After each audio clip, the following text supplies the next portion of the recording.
सत्य के प्रयोग अथवा आत्मकथा। लेखक मोहनदास करमचंद गांधी। दूसरा भाग। विषय ईसाइयों से संपर्क। दूसरे दिन 1 बजे मैं मिस्टर बेकर के प्रार्थना समाज में गया। वहाँ Miss Harris, Miss Gabe, Mister Coates आदि से परिचय हुआ। सबने घुटनों के बल बैठकर प्रार्थना की। मैंने भी उनका अनुकरण किया। प्रार्थना में जिसकी जो इच्छा होती सो ईश्वर से मांगता। दिन शांति से बीते, ईश्वर हमारे हृदय के द्वार खोले, इत्यादि बातें तो होती ही थी। मेरे लिए भी प्रार्थना की गई। हे प्रभु, हमारे बीच जो नए भाई आए हैं उन्हें भी तू मार्ग दिखा। जो शांति तूने हमें दी है वह उन्हें भी दे। जिस ईसा ने हमें मुक्त किया है वह उन्हें भी मुक्त करे। यह सब हम ईसा के नाम पर मांगते हैं। इस प्रार्थना में भजन कीर्तन नहीं था। वे लोग ईश्वर से कोई भी एक चीज मांगते और बिखर जाते। यह समय सबके दोपहर के भोजन का होता था, इसलिए प्रार्थना करके सब अपने अपने भोजन के लिए चले जाते थे। प्रार्थना में 5 मिनट से अधिक नहीं लगते थे। मिस हैरिस और मिस गेब दोनों प्रौढ़ अवस्था की कुमारिकाएं थी। मिस्टर कोट्स क्वेकर थे। ये दोनों कुमारिकाएं साथ रहती थी। उन्होंने मुझे हर रविवार को 4 बजे की चाय के लिए अपने घर आने का निमंत्रण दिया। मिस्टर कोट्स जब मिलते तो मुझे हर रविवार को उन्हें हफ्ते भर की अपनी धार्मिक डायरी सुनानी पड़ती। कौन कौन सी पुस्तकें मैंने पढ़ी, मेरे मन पर उनका क्या प्रभाव पड़ा, इसकी चर्चा होती। वे दोनों बहनें अपने मीठे अनुभव सुनाती और अपने को प्राप्त हुई परम शांति की बातें करती। मिस्टर कोट्स एक साफ दिल वाले चुस्त नौजवान क्वेकर थे। उनके साथ मेरा गाढ़ा संबंध हो गया था। हम बहुत बार एक साथ घूमने भी जाया करते थे। वे मुझे दूसरे ईसाइयों के घर भी ले जाते थे। मिस्टर कोट्स ने मुझे पुस्तकों से लाद दिया। जैसे जैसे वे मुझे पहचानने लगे वैसे वैसे उन्हें अच्छी लगने वाली पुस्तकें वे मुझे पढ़ने को देते रहते। मैंने भी केवल श्रद्धावश ही उन पुस्तकों को पढ़ना स्वीकार किया।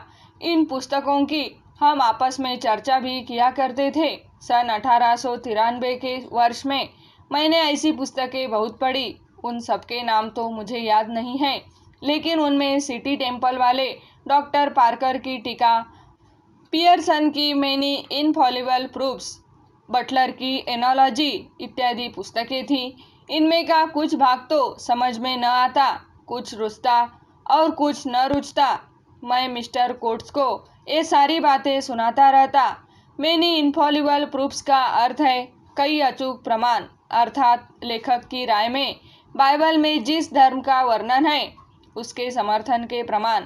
मुझ पर इस पुस्तक का कोई प्रभाव नहीं पड़ा।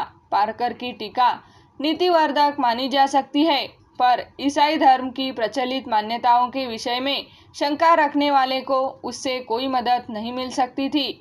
बटलर की एनोलॉजी बहुत गंभीर और कठिन पुस्तक प्रतीत हुई।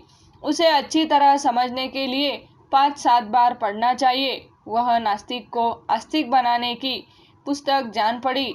उसमें ईश्वर के अस्तित्व के बारे में दी गई दलीलें मेरे किसी काम की न थी, क्योंकि वह समय मेरी नास्तिकता का नहीं था। पर ईसा के अद्वितीय अवतार के बारे में और उनके मनुष्य तथा ईश्वर के बीच संधि करने वाला होने के बारे में जो दलीलें दी गई थी उनकी मुझ पर कोई छाप नहीं पड़ी। पर मिस्टर कोट्स हारने वाले आदमी नहीं थे। उनके प्रेम का पार न था। उन्होंने मेरे गले में वैष्णवी कंठी देखी। उन्हें यह वहम जान पड़ा और वे दुखी हुए। बोले, यह वहम तुम जैसों को शोभा नहीं देता। लाओ इसे तोड़ दूं। यह कंठी नहीं टूट सकती। माता जी की प्रासादी है। पर क्या तुम इसमें विश्वास करते हो? मैं इसका गूढ़ार्थ नहीं जानता। इसे न पहनने से मेरा अकल्याण होगा ऐसा मुझे प्रतीत नहीं होता। पर माताजी ने जो माला मुझे प्रेम पूर्वक पहनाई है, जिसे पहनाने में उन्होंने मेरा कल्याण माना है, उसका त्याग मैं बिना कारण नहीं करूँगा। समय पाकर यह जीर्ण हो जाएगी और टूट जाएगी तो दूसरी प्राप्त करके पहनने का लोभ मुझे नहीं रहेगा। पर यह कंठी टूट नहीं सकती। मिस्टर कोट्स मेरी इस दलील की कद्र नहीं कर सके, क्योंकि उन्हें तो मेरे धर्म के प्रति अनास्था थी। वे मुझे अज्ञान कूप में से उबार लेने की आशा रखते थे। वे मुझे यह बताना चाहते थे कि दूसरे धर्मों में भले ही कुछ सत्य हो, पर पूर्ण सत्य रूप ईसाई धर्म को स्वीकार किए बिना मोक्ष मिल ही नहीं सकता। ईसा की मध्यस्थता के बिना पाप धुल ही नहीं सकते और सारे पुण्य कर्म निरर्थक हो जाते हैं। मिस्टर कोट्स ने जिस प्रकार मुझे पुस्तकों का परिचय कराया, उसी प्रकार जिन्हें वे धर्मप्राण ईसाई मानते थे, उनसे भी मेरा परिचय कराया। इन परिचयों में एक परिचय प्लिमथ ब्रदरन से संबंधित एक कुटुंब का था। प्लिमथ ब्रदरन नाम का एक ईसाई संप्रदाय है। कोट्स के कराए हुए बहुत से परिचय मुझे अच्छे लगे। वे लोग मुझे ईश्वर से डरने वाले जान पड़े, पर इस कुटुंब में एक भाई ने मुझसे दलील की, आप हमारे धर्म की खूबी नहीं समझ सकते। आपकी बातों से हम देखते हैं कि आपको क्षण क्षण में अपनी भूलों का विचार करना होता है, उन्हें सदा सुधारना होता है। न सुधारने पर आपको पश्चाताप करना पड़ता है, प्रायश्चित करना है। इस क्रियाकांड से आपको मुक्ति कब मिल सकती है? शांति तो आपको मिल ही नहीं सकती। आप यह तो स्वीकार करते ही हैं कि हम पापी हैं। अब हमारे विश्वास की परिपूर्णता देखिए।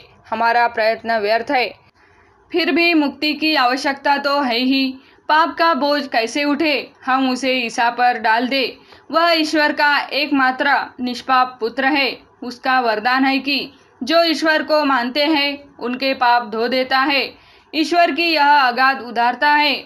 ईसा की इस मुक्ति योजना को हमने स्वीकार किया है, इसलिए हमारे पाप हमसे चिपटते नहीं।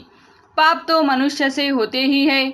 इस दुनिया में निष्पाप कैसे रहा जा सकता है? इसी से ईसा ने सारे संसार के पापों का प्रायश्चित एक ही बार में कर डाला। जो उनके महाबलिदान का स्वीकार करना चाहते हैं, वे वैसा करके शांति प्राप्त कर सकते हैं। कहाँ आपकी अशांति और कहाँ हमारी शांति? यह दलील मेरे गले बिल्कुल न उतरी। मैंने नम्रतापूर्वक उत्तर दिया, यदि सर्वमान्य ईसाई धर्म यही है तो वह मेरे काम का नहीं है। मैं पाप के परिणाम से मुक्ति नहीं चाहता। मैं तो पाप वृत्ति से, पाप कर्म से मुक्ति चाहता हूँ। जब तक वह मुक्ति नहीं मिलती, तब तक अपनी यह अशांति मुझे प्रिय रहेगी। प्लिमथ ब्रदर ने उत्तर दिया, मैं आपको विश्वास दिलाता हूँ कि आपका प्रयत्न व्यर्थ है। मेरी बात पर आप फिर सोचिएगा। और इन भाई ने जैसा कहा वैसा अपने व्यवहार द्वारा करके भी दिखा दिया। जानबूझकर अनीति कर दिखाई। पर सब ईसाइयों की ऐसी मान्यता नहीं होती। यह तो मैं इन परिचयों से पहले ही जान चुका था। मिस्टर कोट्स स्वयं ही पाप से डरकर चलने वाले थे। उनका हृदय निर्मल था। वे हृदय शुद्धि की शक्यता में विश्वास रखते थे। उक्त बहनें भी वैसी ही थी। मेरे हाथ पड़ने वाली पुस्तकों में से कई भक्तिपूर्ण थी और उन्हें विश्वास दिलाया कि एक प्लिमथ ब्रदर की अनुचित धारणा के कारण मैं ईसाई धर्म के बारे में गलत राय नहीं बना सकता। मेरी कठिनाइयाँ तो बाइबल के बारे में और उसके रूढ़ अर्थ के बारे में थी। विषय समाप्त। यह प्रयास अच्छा लगे तो चैनल को सब्सक्राइब, लाइक और शेयर करें। धन्यवाद।